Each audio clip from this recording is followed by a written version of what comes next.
Welcome back to another technical deep dive here in the debug zone. Today we're tackling a big question and breaking it down with insights from other users. Hopefully this clears up some misconceptions and helps you get the answer you need. So buckle up, stay a little curious, and let's jump right in.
And that's a wrap.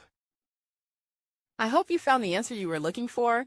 If you did, take a second to hit that subscribe button. It really helps out. And let me know in the comments which solution worked best for you. See you next time in the debug zone.